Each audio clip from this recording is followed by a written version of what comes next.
السلام علیکم. چینل ہے ودان دا انر کال. ودان آج کچھ فیکٹس یعنی کہ حقائق پر بات کرے گا. پہلا آج کا ٹاپک ہے کووڈ-19. آخرکار کووڈ-19 کی بلی تھیلے سے باہر آ گئی. اس کی کنٹروورشل کنڈیشن جو ہے وہ پوری دنیا میں ڈسکس کی جا رہی ہے. یہاں پہ کچھ میں آپ کو جو انگلینڈ میں کووڈ-19 کے بارے میں احتجاج ہوا ہے اس کے بارے میں بھی آپ سے شیئر کروں گی.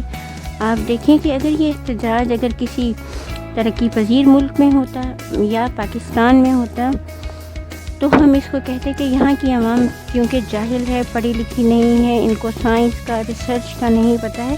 لیکن یہ احتجاج ہوا ہے انگلینڈ میں اور انہوں نے اس پہ کھلے عام لفظوں میں احتجاج کیا ہے. آپ بینر دیکھیے، کہا گیا ہے کہ اس فراڈ کو بند کیا کریں. یعنی کہ کووڈ-19 کو انہوں نے ایک فراڈ قرار دیا ہے.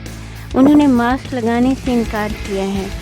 انہوں نے اس کے علاوہ جو لاکھوں لوگوں کو ڈپریشن میں گئے ہیں اس کے بارے میں بھی ڈسکس کیا گیا ہے.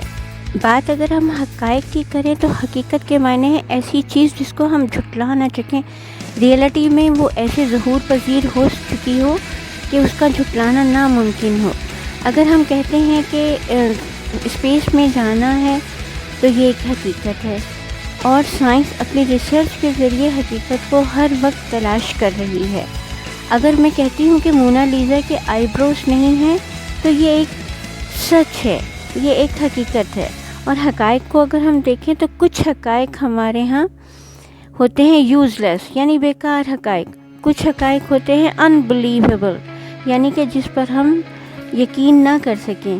کچھ حقائق ایسے ہیں کہ جو کہ واقعی ٹروتھ ہوتے ہیں. تو اگر ہم دیکھیں کووڈ-19 کے بارے میں تو ہمیں ایک بات کھلے عام پتہ ہے کہ ہارٹ ہمیشہ بلڈ پمپ کرتا ہے، چلنے کے لیے ٹانگیں استعمال ہوتی ہیں. کچھ لوگوں نے کتے کو ایک پالتو جانور کے طور پر رکھا ہوا ہے اور امریکہ کی 50 اسٹیٹ جو ہیں یہ سب حقائق ہیں. یعنی یہ ایسا سچ ہے جس کو میں اور آپ ایون دنیا کا کوئی فرد بھی جھٹلا نہیں سکتا.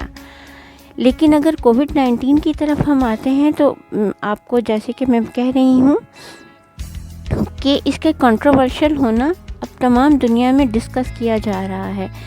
جب یہ نیا کووڈ-19 آیا ہے تو اس کے انفیکشن اور اس کی ڈیزیز اور اس کے اسپریڈ آؤٹ ہونے کے بارے میں بہت زیادہ باتیں کی گئیں کہ وائرس کیسے پاس آن ہو رہا ہے اور ہم کیسے اس سے محفوظ رہ سکتے ہیں، کس طریقے سے ہم لوگ ماسک کا استعمال کریں گے، سینیٹائزر کا استعمال کیسے کریں گے. سینیٹائزر کی بات آتی ہے تو کووڈ-19 کے سٹارٹ میں ہی ودان نے سینیٹائزر پہ بھی ایک شارٹ ویڈیو ڈالی تھی. امید ہے کہ آپ نے ضرور دیکھی ہوگی. اس میں سینیٹائزر کا اگر ہم استعمال دیکھیں تو سینیٹائزر میں جو مین ایک استعمال ہوتا ہے کیمیکل، اس کا نام ہے ایتھانول. ایتھانول پروڈکٹ جو ہے انتہائی خطرناک ہے سینیٹائزر میں اور اس کے اثرات سے اگر ہم بچ سکتے ہیں، اگر نہیں بچے تو اس کی جو الٹیمیٹ فائنلی جو رزلٹ ہے وہ ہے معذوری یا پھر اس سے انسانی موت بھی واقع ہو سکتی ہے.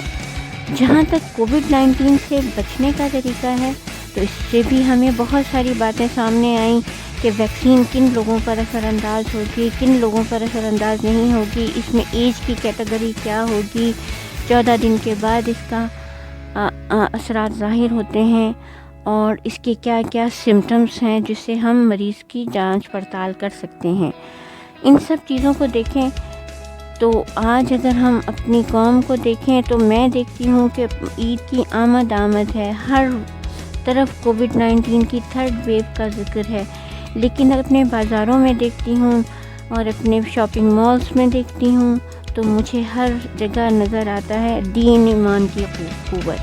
اور اسی ایمان کے سہارے میری پاکستانی قوم بلا خوف و خطر اپنے روزانہ کے معمولات سر انجام دے رہی ہے.